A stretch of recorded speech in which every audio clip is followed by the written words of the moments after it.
ଗାଁରେ ଝୁଲଣ। ଭଦ୍ରକ ଗେଲଟୁଆ।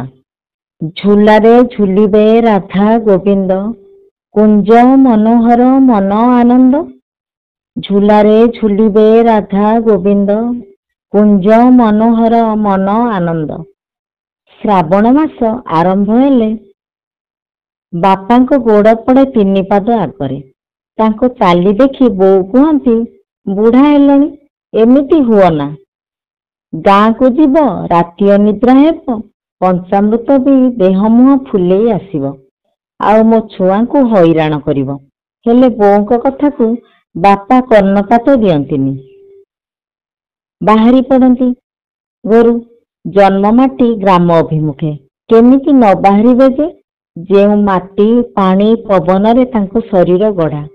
ରାଧାକୃଷ୍ଣ ମନ୍ଦିର ନିର୍ମାଣ ତାଙ୍କ ସଭିଙ୍କ ସହଯୋଗରେ। ଗାଁର ବଡ଼ ପର୍ବ ଝୁଲଣ। ସେଇ କେଇଦିନ ଗାଁରେ ଦିନ ରାତି ସମାନ। ଯିଏ ଆଖିରେ ଦେଖିବ, କାନରେ ଶୁଣିବ, ସେ ଆନନ୍ଦ ଅନୁଭବ କରିପାରିବ। ଗାଁର ସବୁ ସାହିରେ ରାଧାକୃଷ୍ଣ ମନ୍ଦିର।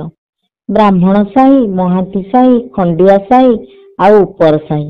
ବାପା ହେଉଛନ୍ତି ଉପର ସାହିର ଗୋପୀବଲ୍ଲଭ ମନ୍ଦିର ଆଉ ପ୍ରଥମ ପାଳି ଗୋପଦାଦା ଘର।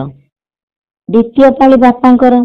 ସେହିପରି 6 ଜଣଙ୍କ ପାଳି ପରେ ପୂର୍ଣ୍ଣିମା ପାଳି କରନ୍ତି ଠାକୁର ବାଡ଼ିଆ ଘର। ପ୍ରଥମ ପାଳି ଦିନ ଟିକେ ଡେରି ହୁଏ।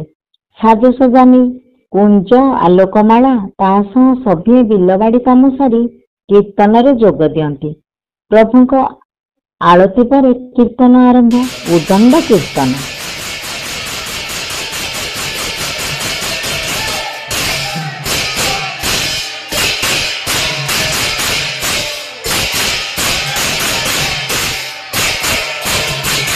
କୀର୍ତ୍ତନର ଶେଷ ପର୍ଯ୍ୟାୟ ଆଗରୁ ପ୍ରଭୁଙ୍କ ସମ୍ମୁଖରେ ପାଟୁଳି ବଢ଼ାଯାଏ। ପାଣି ଛଡ଼ା ହେବା ପରେ କୀର୍ତ୍ତନର ଅନ୍ତିମ ପର୍ଯ୍ୟାୟ ସମାପନ। ଆଳତି ଆଉ ପୂଜାର୍ଚ୍ଚନାର ପରିସମାପ୍ତି। କୀର୍ତ୍ତନ କରନ୍ତି ପୁରୁଷ ଲୋକମାନେ, ତାକୁ ଉପଭୋଗ କରନ୍ତି ସ୍ତ୍ରୀ ପିଲା ସଭିଏ। ସଭିଏ ଆଣିଥାନ୍ତି ଗାମୁଛା ଆଉ ଗିଲାସ। ପାଟୁଳି ନେବେ ଗାମୁଛାରେ ଆଉ ପଞ୍ଚାମୃତ ପିଇବେ ଗିଲାସରେ। କୀର୍ତ୍ତନ ହେବା ଆଗରୁ ସରିବା ଯାଏ ଯିଏ ଆସନ୍ତି ସିଏ କରନ୍ତି ପ୍ରଭୁଙ୍କ ଦର୍ଶନ ଆଉ ଗୋବିନ୍ଦକୁ ଝୁଲେଇ ଦିଅନ୍ତି ମନ ଆନନ୍ଦରେ। ଶେଷ ପର୍ଯ୍ୟନ୍ତ ଯେଉଁମାନେ ରୁହନ୍ତି ପଞ୍ଚାମୃତ ପିଇ ପାଟୁଳି ଧରି ଘରକୁ ଫେରନ୍ତି। ପଞ୍ଚାମୃତ ଆଉ ପାଟୁଳିକୁ ନେଇ ଅନେକ କଥା।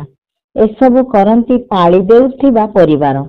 ଘରେ ଛେନା, କଦଳୀ, କ୍ଷୀର, ଗୁଡ଼, ଦହି, କାଜୁ, କିସମିସ, ଚେରି, ଅଦା, ଗୋଲମରିଚ ସବୁ ପଡ଼ି ଗୋଟେ ବଡ଼ ହାଣ୍ଡିରେ ପଞ୍ଚାମୃତ ହୁଏ। ଆଉ ପାଟୁଳି ପାଇଁ ପୁରୀଠୁ ଆରମ୍ଭ କରି ଉଖୁଡ଼ା, ଖୁଡ଼ୁମା ସହ ବିଭିନ୍ନ ପ୍ରକାର ମିଠା ଗଣି ଜାଗାମାନଙ୍କରେ ମନ୍ଦିରକୁ ପଠାଯାଏ। ଗଣିକି ଦେବାର କାରଣ, ପୂଜକ ଗଣିକି ପ୍ରତ୍ୟେକ ପାଟୁଳିରେ ସବୁ ମିଠାରୁ ଗୋଟେ ଗୋଟେ ପକାନ୍ତି ଆଉ ଅନ୍ୟ ଗୋଟିଏ ବଡ଼ ଜାଗାରେ ସବୁ ମିଶାଇ ଗଞ୍ଜ ଭୋଗ, ଯାହାକି ରାଧାରାଣୀଙ୍କ ଉଦ୍ଦେଶ୍ୟରେ ଉଦ୍ଦିଷ୍ଟ। ଏସବୁ ଶୁଣିବା ପରେ ମନରେ ଆସିବ ଭଦ୍ରକ ଜିଲ୍ଲା ଗେଲଟୁଆ ଗାଁର ଝୁଲଣ ଦେଖିବାପାଇଁ।